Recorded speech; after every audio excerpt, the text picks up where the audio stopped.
Pessoal, retomando então os nossos vídeos das nossas aulas da Unesc, agora de forma remota, por conta da pandemia do coronavírus, nós estamos estudando licitações e naquele livro que eu passei para vocês, Direito Administrativo Descomplicado, nós estamos exatamente na página 221. Na primeira aula já estudamos uma introdução às licitações, aspectos constitucionais, fundamento constitucional, competência para legislar, e agora estamos tratando dos princípios das licitações. Especificamente nesses próximos vídeos, no sequencial, nós vamos tratar do princípio da igualdade entre os licitantes.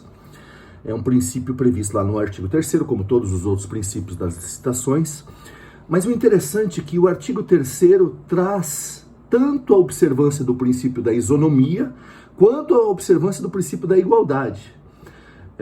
A doutrina vai dizer que isso foi proposital pelo legislador.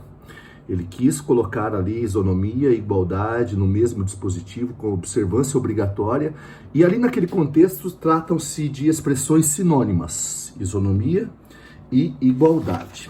Muito bem.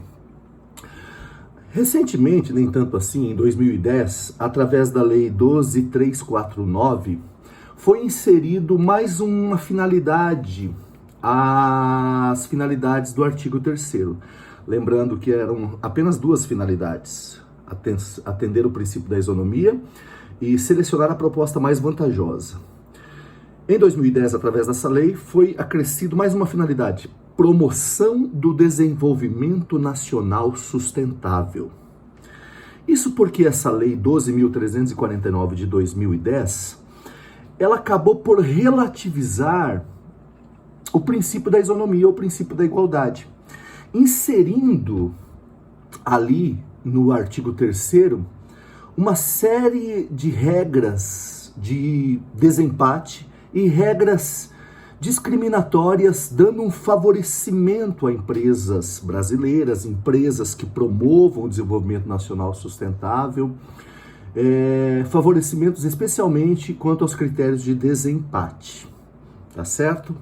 Então, a colocação da finalidade de promover o desenvolvimento nacional sustentável ali no artigo 3º foi exatamente para permitir que as licitações também relativizassem um pouco esse princípio da isonomia, favorecendo empresas nacionais, favorecendo as pequenas empresas e também as de pequeno porte, né, e as microempresas, e uma série de outras regras que nós vamos estudar nos próximos vídeos. Muito bem.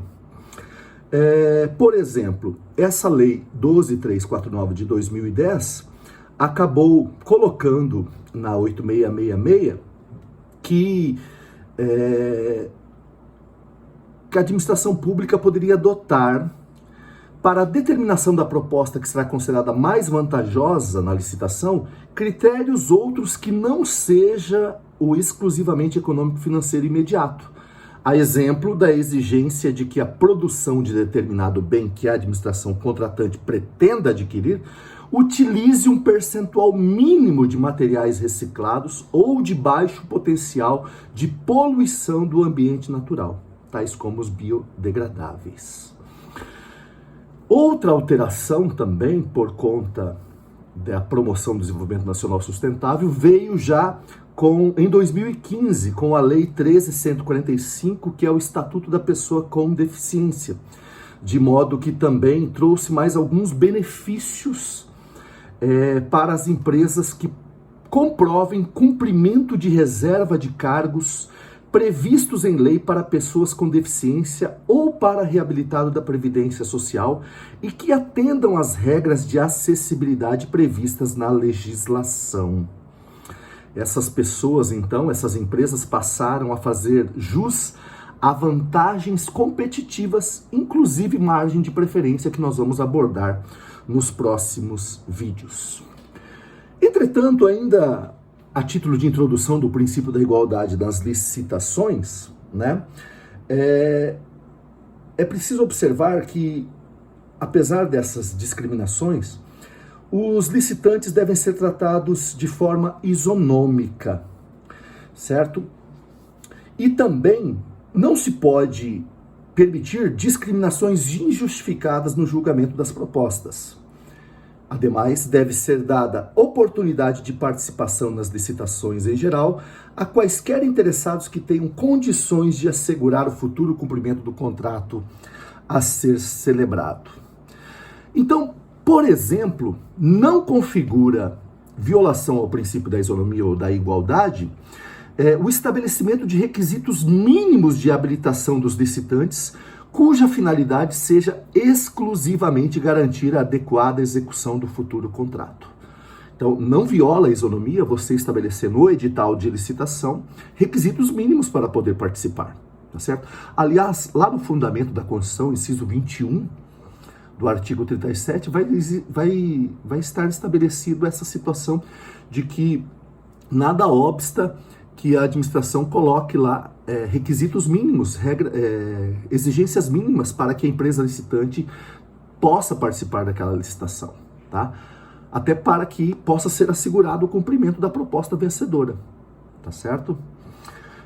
Uma outra questão interessante, o parágrafo 1º, inciso 1 do artigo 3º da 8666 vai proibir que agentes públicos estabeleçam ou admitam nos atos de convocação cláusulas ou condições que comprometam o caráter competitivo da licitação, ou que estabeleçam preferências ou distinções em razão da naturalidade, da sede ou domicílio dos licitantes, inclusive nos casos de sociedades cooperativas, ou qualquer outra circunstância impertinente ou irrelevante para o específico objeto do contrato. Entretanto, nós vamos verificar que as normas constantes desse mesmo artigo 3º, né, ressalvam essa possibilidade. Nós vamos ver que existe sim a possibilidade de estabelecer algumas regras, alguns privilégios e distinções em favor, por exemplo, de empresas de pequeno porte ou microempresas de caráter local ou de caráter regional. Mas isso nos próximos vídeos. Por fim, para a gente terminar essa parte introdutória do princípio da isonomia, o inciso 2 do parágrafo 1º do artigo 3º também proíbe, veda, que os agentes públicos estabeleçam tratamento diferenciado de natureza comercial, legal, trabalhista, previdenciária ou qualquer outra entre empresas brasileiras e estrangeiras, inclusive no que se refere à moeda, modalidade e local de pagamento, mesmo quando envolvidos financiamentos de agências internacionais. Só lembrando que aqui também nós vamos, embora exista essa ressalva, né, da proibição de tratamento diferenciado entre empresas brasileiras e estrangeiras, o próprio artigo 3º vai estabelecer alguns privilégios em favor de empresas brasileiras, tá certo? Aqui nós não temos qualquer incongruência, né? Aqui nós temos aqui um aparente conflito de normas, mas aqui se aplica o princípio da especialidade. Nós temos uma regra geral dizendo, não pode estabelecer privilégios em favor de empresas brasileiras em favor de empresas brasileiras em face de empresas estrangeiras. Mas o próprio dispositivo estabelece algumas exceções a essas regras, em que empresas brasileiras serão tratadas de forma mais benévola pela administração do que as empresas estrangeiras. É um conflito aparente de norma, mas é só aparente, facilmente resolvido pelo critério da especialidade. Norma especial prevalece sobre norma geral. Norma geral, proibição de tratamento diferenciado, mas o próprio dispositivo ressalva algumas situações em que empresas brasileiras poderão ser beneficiadas. Nós continuaremos nos próximos vídeos.